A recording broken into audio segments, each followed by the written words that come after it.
and we wanted him to state those issues in the offer to purchase because Nicolette educated us.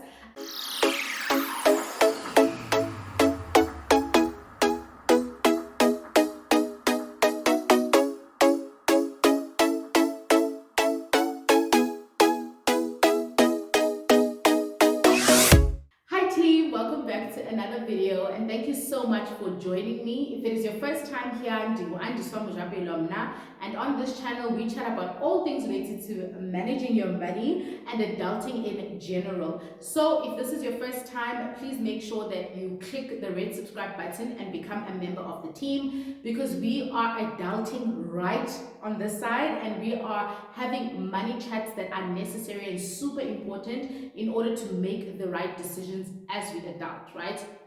So today I'll be sharing with you guys on episode 2 of becoming a homeowner.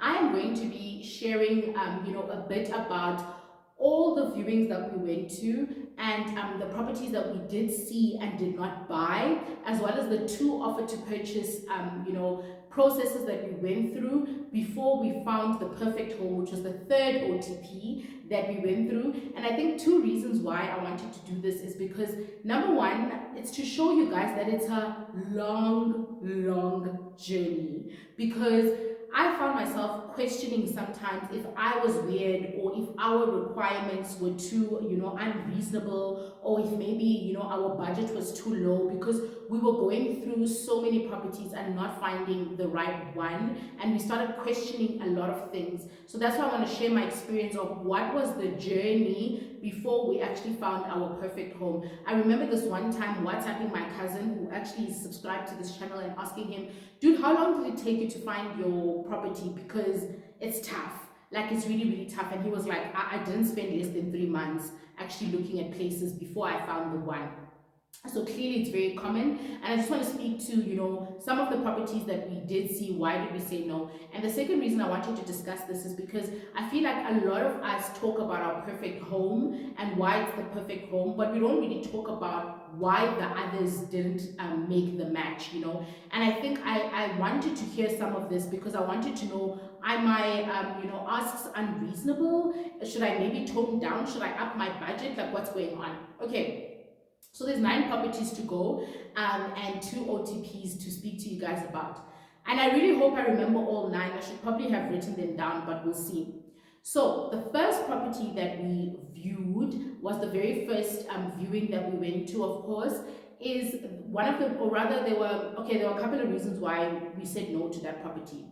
The first one was that it was like we had gone to see, we went to property viewings during the weekend. So we spent our Saturdays and Sundays with property viewings, and we went there on a Saturday around 11, if I'm not mistaken, and the traffic was so insane. If you guys are familiar with William Nicole, the traffic was so insane on a Saturday during 11 o'clock, and we were like, oh my god, if the traffic is so bad on a Saturday around this time, imagine when you're trying to head to work, because clearly it looks like the road is quite congested. And then the property was like a drive, like a small drive away from the main road, and also things like the fact that you could hear the cars on the highway, so it was pretty noisy. And also, yeah, it was those 2 things. And then the third thing was, to be honest, not that it made us not like the property itself. I feel like the property had most of our non-negotiables ticked, except that the garden and the kitchen were way smaller than what we required. But like I said, our non-negotiables were necessarily, there had to be a garden, but not how big it had to be and all of those things. But one of the other things that turned us off, to be honest, is that the estate agent was very offish when we went to view the property. We felt like he gave other people more attention than us. He was very unavailable when it came to answering our questions, and basically we had set up an appointment. There were like 4 or 5 families there, or rather couples, and he gave them more attention. I'm not sure why, I do not want to speculate, but it was very uncomfortable. And then after we left that experience, he then kept WhatsApping me all the time, like, hi, have you guys decided on the property? Should I send you the OTP?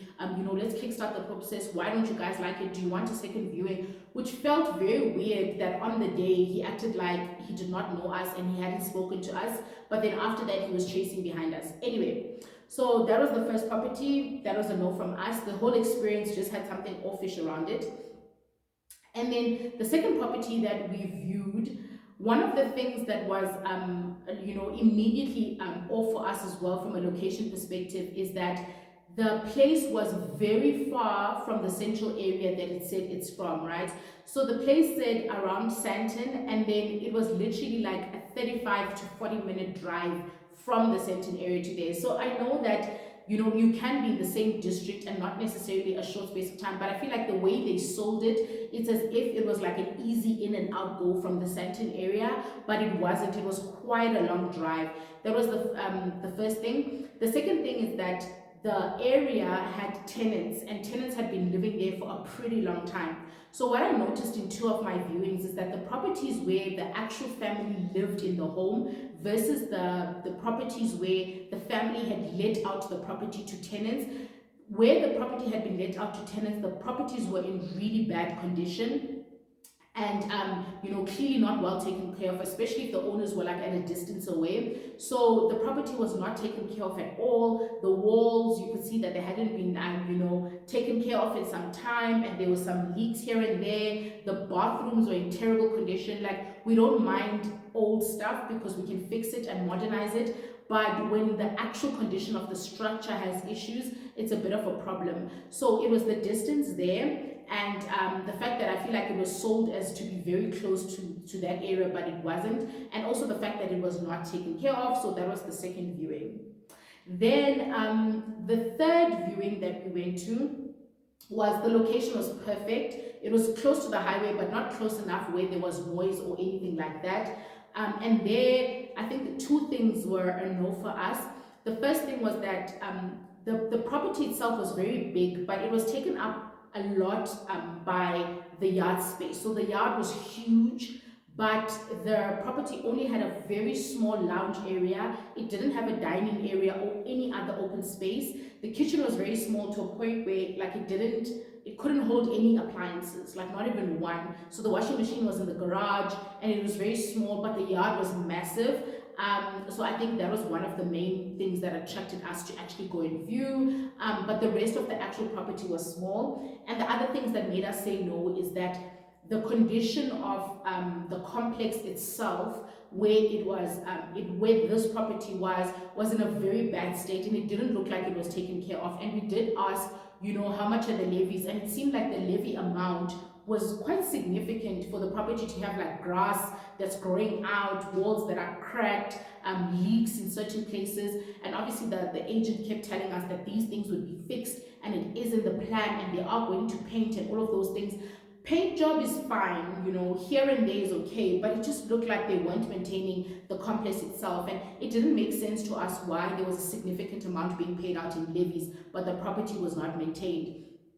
And the actual family was obviously moving out as well because they were growing their family and they wanted more space, so it was clearly very tight for them as well. But it did take some of the other stuff, but I think that was what was like, okay, cool, we can't do this. And then property number 4 that we went to view was a bit of a difference for us. So we initially were not very pro standalone property. We wanted something in a complex for safety reasons, because of the areas that we were looking at, etc., but also just to have most of the maintenance taken care of. We did want a complex, just not a huge complex, but a complex nonetheless for those benefits. But this standalone actually attracted us because it was within a boomed area. Guys, the pictures were absolutely amazing, ne, of this place. But the condition of the actual place was the opposite. I'm talking ceilings are falling, pool is clearly not running and dry, but the picture was blue with water. Then the actual pool had no water, and there had been work done on the property where they clearly extended the property to add an additional area, which I thought would be great for a studio, but it was run down. The ceiling was not, it was not doing the things, and it was leaking when it rains. You could see circles on the ceiling. And also this property had tenants as well, and they were clearly not taking care of it. But I think the actual condition of the property was also a mess. And when we spoke to the agent, he said that the owner had left the property about over 10 years ago, and he kept letting it out. He hasn't been to the property in over 10 years, so he himself is not fully aware of the condition of the property, other than the pictures that he sees. So for us, we were like, no, it's not gonna work. I think what attracted us though to the property, and what made us think we could probably do it, is we thought it had a lot of potential because of the size and the space, which you don't find in some of your modern places. But even with that, we're like, oh, should we, shouldn't we? But I must say that we were very interested, and that's actually the first OTP that we asked the agent to go ahead with, because we were like, okay, it's going at a really good price because it's so run down. We could probably offer even less. And then because the area was really good and everything else was fine and safety was really good, we'll offer way less, and then we'll use the rest of the money that we had obviously in our budget to fix the place. But then what happened was we asked the property owner to please let us know, what are some of the issues with the property, so that we know up front what those issues are. And we wanted him to state those issues in the offer to purchase, because Nicolette educated us. And we wanted them to state those issues in the offer to purchase. Firstly, he was like, no, he can't state the issues because he's not aware of them. He hadn't been new to the property in a while. And then the second thing was, he can state the issues, but he also wants to, relieve himself of any responsibility should there be more issues, because, he also doesn't know because he hasn't been there in some time. So that was like, so we're going to buy something that clearly has a lot of issues that we can even see with our eyes. And this person does not want us to put us in a comfortable position where he lets us know what else could be wrong with the property, so that we know where we stand. So we were like, nope, let's not. So we started the offer to purchase process, but obviously we hadn't signed. We still wanted that information in there. That was the first OTP that we experienced, and we were like, nope, we're leaving it, it's fine, right? So that was property number 4. Then the same agent showed us 2 other properties in another complex in the same area, a very short drive away, right? And those 2 properties, we hadn't seen them online. He was just like, okay guys, let's go view 2 other properties that meet the specs that you guys are looking for, and let's see if you're interested. 2 of those properties were exactly identical in the same complex, and honestly, I think size there was a big problem, and it didn't have 2 of our non-negotiables, which was the garage and I forgot what else. So it didn't have 2 of our non-negotiables. It sort of had like a carport that was covered, looking like a garage, but it wasn't really. And then I forgot the other non-negotiable that the properties didn't have. And it felt like now we were starting to get desperate, and we were starting to be in a position where we want to let go of some of the things that we want, even though the price level that we were looking at was not necessarily way lower. And I think after we viewed those 2 properties, which I think brings us to 7 properties, yes, I think that brings us to 7. After we viewed those, we're like, okay, we are getting tired, and we're starting to slip in terms of our requirements and the things that we don't want to compromise on, and we just don't want to be in that space. So let's maybe take a pause, and let's not look for properties. If people reach out, it's fine, but if they don't, then we just don't want to be in that position, right? So that's property number 7. And then after that, I just stopped looking. I stopped looking, and I said, look, I've got notifications in places. So if there is a property that meets my specs, it will find me, but I'm no longer looking. I think a couple of weeks passed after that search, and then property number 8 is what we saw after that. And with property number 8, we were like, okay, cool. This is something that we really, really want. This was the second offer to purchase now. This is something that we really, really like. It ticks all of the boxes. I think there was just 1 or 2 bonuses here and there that we would have liked and it didn't have. But it also had certain things that we hadn't asked for but were really cool. So we're like, okay, this property is a go. It was over our budget in terms of the asking price. But then we told ourselves, we did our research and we saw that properties of similar nature in the same area had been going for way less than what the seller was asking for. So we will just go for this property, but then we'll offer, what we think is fair, right? So we did that with this property that we liked, which was property number 8. We liked the property. We put in an offer to purchase, which was way less. We spoke to the agent, and he thought it was fair because he also knows what properties in that area we're going for. And then after we put in the offer to purchase, the seller came back and she was like, no, she's not willing to accept that amount. And then we asked, is she willing to negotiate in terms of slightly more, or what is she asking for? And then the owner was like, no, she wants what she wants, which is the asking price.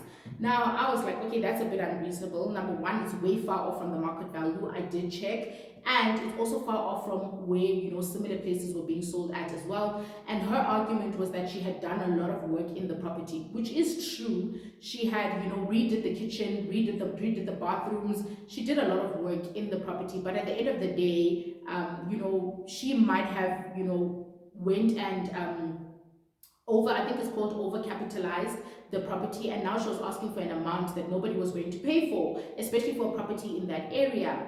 So she was like, nope. So we're like, okay, fine. Anyway, we had stopped our search and calmed down. So we're gonna pull back. It's okay, right? That's property number 8. Then after property number 8, the 9th property that came around was a property that we saw, also still around the same areas, right? I think we also started to know the agents in the areas, because I noticed that with property agents, it's like 1 or 3 property agents in that specific area. So we saw another property, and this one looked really good. It also met our specs. It was also a standalone, something that we were not willing to go for, but remember, standalone was never part of our non-negotiables. So we were open, to considering a standalone. So anyway, we make an appointment. Remember, these properties are now just popping up, right? I'm not actively searching anymore. Property number 9, we make an appointment. It's easy enough. The agent is like, okay, cool, come through on a Sunday at 1. Then I had another gig on that Sunday, so we were like 5 minutes late from the property viewing, and we got there at 5 minutes past 1, and apparently the owner had already left because he thought we were not coming, even though we did say we are running late. Literally at 5 past 1 we were there, and then the owner was gone, and he's like, we'll have to come at another time. So we thought, okay, is this guy serious about selling his property? Because I would have waited at least 10 to 15 minutes if people said they were running late. But anyway, the guy was gone. So we just drove around the area, and one of the things that we didn't like about that specific property was that it was a standalone, yes, which makes it less safe, but also the area itself, like next door there was a driving school that looked like people were parking old cars that they were not using anymore, sort of like a scrapyard, and a driving school, tuck shop, something that was going on there. And then on the other side, it was like a sort of like a development that was coming up where people were building their own thing, but it wasn't in line with the property that we were actually seeing, which we felt like things like that could end up dropping the property value itself because of what's surrounding it. It was so weird, guys. It's like the surrounding places were like dodgy, right? For the lack of a better word, I'm sorry, dodgy, but the actual property was fine. So we were like, nah, no, never mind. But remember, by this time we're also like so over the whole process, because I mean, we're on property number 9 now. So imagine how we feel. You probably already tired going through the search, watching the video. So imagine how we felt. And then the 10th property, remember the agent who showed us property number 8 and said that there is this specific property. No, the property number 8 was the property that we made an offer to purchase on, that we really liked. So that same guy reached out to us and said that he's got 2 other properties in the same area, literally on the same road, and would we be interested, because it's actually lower, like reasonably lower than the other property, but it's actually bigger.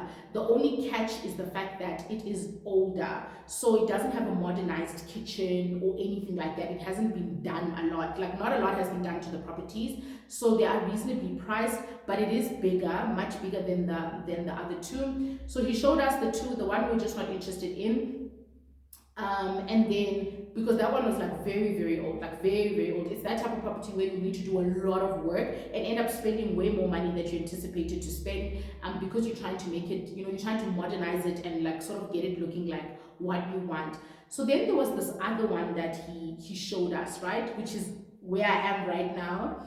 And with that one, what was interesting was that I had about 2 months back showed this property to my husband when I found it online and said, oh my God, this property is beautiful. It's got everything that we want and more. It's amazing. It meets our specs. And I inquired, and he's like, he saw it as well when I showed it to him, and he's like, go for it, And I tried to put in an inquiry to view twice on the property, but nobody came back to me. And funny enough, now this property was coming back to me with a new agent. So then I say to him that I actually know this property and I wanted to view it 2 months ago, but nobody got back to me. And then he said, okay, he doesn't understand why, but he's on the property now, and he can take us through it. And he basically organized the viewing. Guys, the first time we walked in, we were like, oh my word, we love this place. Like, we absolutely love this place. It's got all of our 5 non-negotiables, plus 3 more that we would have loved to have but didn't even think about. And yes, it is it has it's not old as in stuff doesn't work, it's just got an old style. But also what I've noticed, especially around these areas in Johannesburg, is that you have to choose between size and modern. So if you want something very spacious, which is what we wanted, then you need to compromise on how modern the place looks and add those things yourself. But if you want something very modern, it's probably a new development which is very small in size, so you need to compromise on that. And we were for space rather than modern, because modern we can do and work in ourselves as well. So guys, we put in an offer to purchase on this property, and it was accepted. It was actually quite a smooth process with this one. Obviously, there was a bit of negotiation between ourselves and the sellers, as can be expected, but nothing out of this world. And we eventually, reached on a price that everybody was comfortable with, and it was accepted. And that was this property. So guys, this was the 10th property that we viewed, and this was the 3rd offer to purchase that we made before we found what I believe is our perfect home, and something that we are both very proud about, and something that we are both very happy in. So sure, that was a mouthful. I'm actually surprised that I remembered all of these properties without writing them down. But I think the essence of me sharing my story with whoever's interested to know is that this is a journey, a quite long journey, and you need to be patient. Like I said in my previous video, you really need to be patient with yourself and with the process. And we need to stick to those non-negotiables and make sure that you are not compromising too much. Yes, you can compromise on certain things, but make sure that you're not compromising out of being under pressure to eventually get this thing over and done with. In fact, once we had like lowered down the pressure on ourselves to find a place, the right places actually started finding us. If you enjoyed this video, please don't forget to give it a huge thumbs up. And if you made it till the end, don't forget to drop a house emoji in the comment section so I know that you caught the video till the end. See you in the next episode. Bye, team.